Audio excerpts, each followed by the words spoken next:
pahlawan nasional yang memiliki darah biru Keraton Yogyakarta, Pangeran Diponegoro menjadi sosok yang membuat penjajah Belanda kewalahan.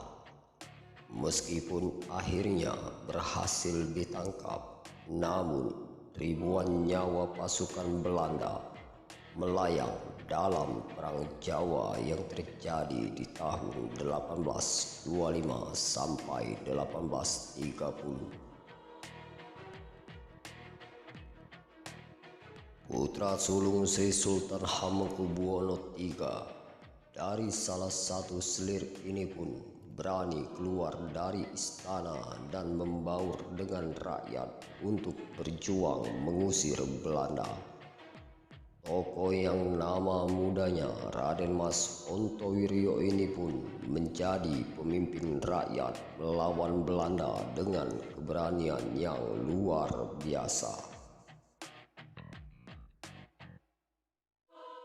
Sebagai pemimpin, apalagi bangsawan keraton, tentu saja Pangeran Diponegoro tidak bisa lepas dari benda-benda pusaka.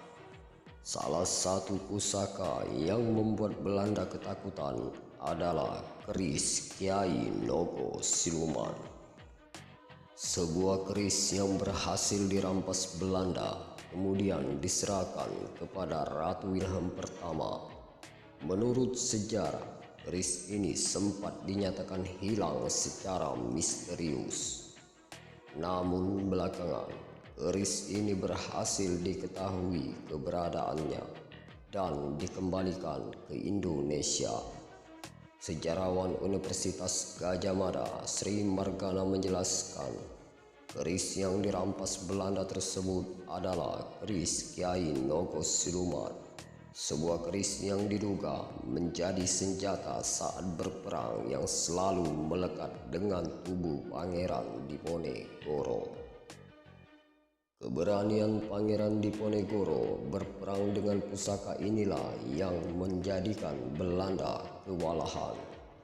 Dalam sejarah, keris pusaka bernama Kiai Nogo Siluman ini dilucuti dalam peristiwa penangkapan Pangeran Diponegoro saat berunding dengan Belanda di Magelang.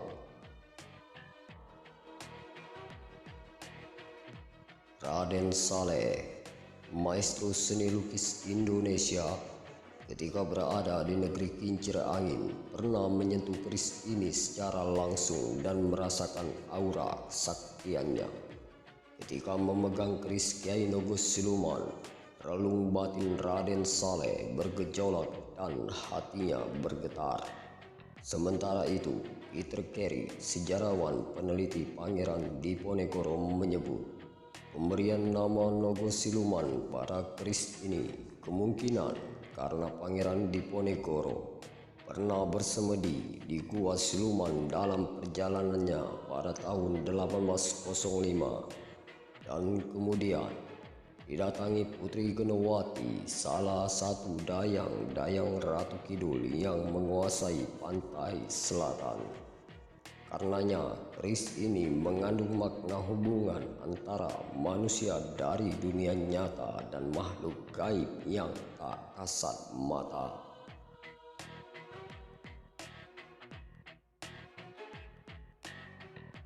Konon keris yang punya loop 13 itu sering dilempar ke laut kidul hingga kemudian tersembur semacam pintu yang terbuka di atas dunia para dewa-dewi.